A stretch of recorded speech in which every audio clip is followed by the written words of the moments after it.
निगम hospital में मरीजों का हुजूम लगा रहता था। यहाँ पर ज्यादातर एक्सीडेंट केस और सीरियस केस ही आते हैं। आज भी एक्सीडेंट का ऐसा ही एक केस हॉस्पिटल में आया है। मरीज का खून बुरी तरह से निकल रहा है। नर्स सुरेखा मरीज की देखभाल करने के लिए आती है। मरीज बेहोश है, लेकिन उसके बदन से खून बह रहा है, जिसे देखकर नर्स सुरेखा अचानक डरावनी आवाज में हंसते हुए मरीज का खून छांटने लग जाती है। तभी डॉक्टर शर्मा इमरजेंसी वार्ड में आते हैं और सुरेखा को खून पीते देखकर बहुत ही हैरान हो जाते हैं। सुरेखा, सुरेखा, तुम ये क्या कर रही हो? प्यास लगी थी, इसीलिए खून पी रही हूँ। अरे अरे, क्या तुम चुड़ैल हो जो तुम इस तरह की हरकत कर रही हो? सही पहचाना आपने, मैं एक डायन रक्त बीजा हूँ। सुरेखा अब चुड़ैल की शक्ल में बदल जाती है। उसकी जबान बहुत लंबी है, जो मरीज का खून चाटती रहती है।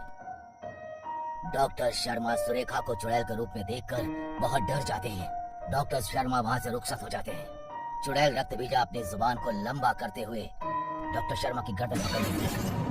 तुम मुझे खून पिलाओ, मैं तुम्हें आजादी दूंगी। अगर तुमने बाहर मुंह खोला तो मैं तुम्हारे कुनबे को खत्म कर दूंगी। चुड़ैल रक्त बीजा डॉक्टर शर्मा की गर्दन छोड़ देती है। डॉक्टर शर्मा बेहोश होकर नीचे गिर जाते हैं। चुड़ैल रक्त बीजा फिर से मरीज का खून चाटने लग जाती है। अगले दिन सुबह नर्स सुरेखा डॉक्टर शर्मा के केबिन में आती है। डॉक्टर शर्मा मायूस बैठे हैं। डॉक्टर शर्मा, मैंने सुना कि आप जा रहे हैं। हाँ, मैंने अपना तबादला करा लिया है। अब तुम आराम से अपनी मनमानी कर सकती हो। क्या मतलब? होशियार मत बनो, मैंने तुम्हारी असली शक्ल देख ली है। चुड़ैल रक्त बीजा। डॉक्टर शर्मा अपना बैग लेकर वहाँ से रुखसत हो जाते हैं। सुरेखा फिर अपनी शक्ल बदलकर रक्त बीजा बन जाती है। अब मैं खून पीने के लिए आजाद हूँ। आज कोई एक्सीडेंट का केस नहीं आया, इसलिए मुझे अस्पताल की ब्लड बैंक जाना पड़ेगा। वहाँ तो खून ही खून है, जी भर के पीऊंगी। रक्त बीजा वापस सुरेखा बन जाती है और केबिन से बाहर निकलकर ब्लड बैंक की तरफ जाती है। चुड़ैल रक्त बीजा सुरेखा की शक्ल में अस्पताल में घूम घूम कर खून पीती रहती है। अस्पताल का सारा ब्लड बैंक खाली हो जाता है। अस्पताल का स्टाफ एक दूसरे पर खून चोरी का इल्जाम लगाता है। उसकी शिकायत पुलिस स्टेशन में दर्ज होती है। अरे क्या फरमा रहे हैं डॉक्टर साहब, अस्पताल में खून चोरी हो रहा है? हाँ इंस्पेक्टर साहब, हमारे अस्पताल का ब्लड बैंक 2 दिन में खाली हो गया। अरे आपके स्टाफ में कोई चोर तो नहीं है? पता नहीं खून चुराने वाला चोर है या चुड़ैल। अरे फिक्र मत करो डॉक्टर साहब, अब बात पुलिस स्टेशन तक आ ही गई है तो पुलिस उस चोर को पकड़ ही लेगी। इंस्पेक्टर अस्पताल की इस घटना के बारे में सोचने में पड़ जाता है और चोर को पकड़ने की तरकीब सोचता है। सुरेखा इससे अनजान खून की तलाश में अस्पताल के मुर्दा घर पहुंचती है और मरे हुए लोगों का खून पीने लग जाती है। अस्पताल खून की कमी के कारण ब्लड डोनेट की अपील करता है और ब्लड डोनेट करने वालों की वहाँ भीड़ लग जाती है। अस्पताल के सामने एक एम्बुलेंस आकर रुक जाती है, जिसमें एक्सीडेंट का एक इमरजेंसी मरीज है, जिसे दूसरे अस्पताल में भिजवाना है।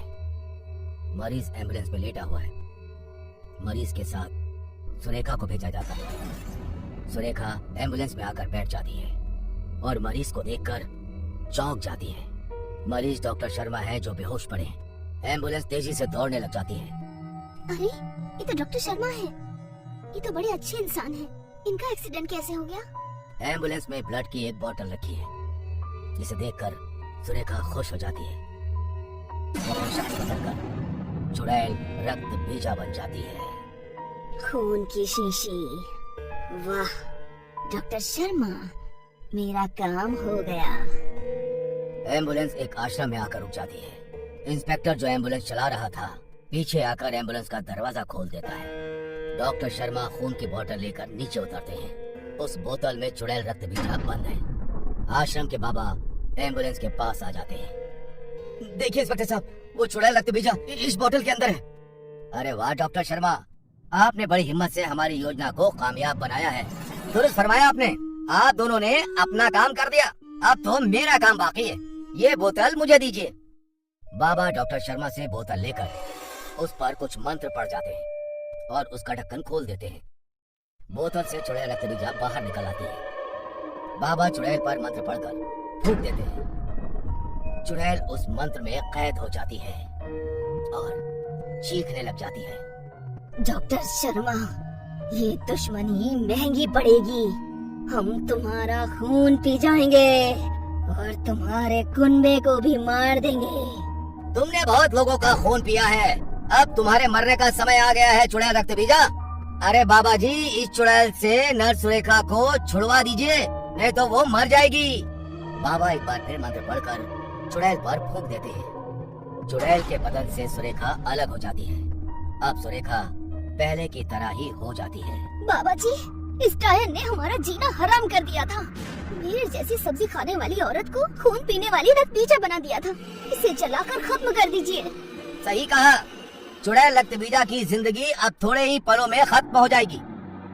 बाबा फिर से चुड़ैल रक्त बीजा को बोतल में बंद कर देते हैं और बोतल को हवन कुंड में डालकर चुड़ैल रक्त बीजा को खत्म कर देते हैं। सुरेखा बाबा का आशीर्वाद देकर निगम अस्पताल में काम करने लग जाती है। डॉक्टर शर्मा भी निगम अस्पताल में वापस आ जाते हैं। निगम अस्पताल अब चुड़ैल रक्त बीजा के श्राप से मुक्त हो जाता है।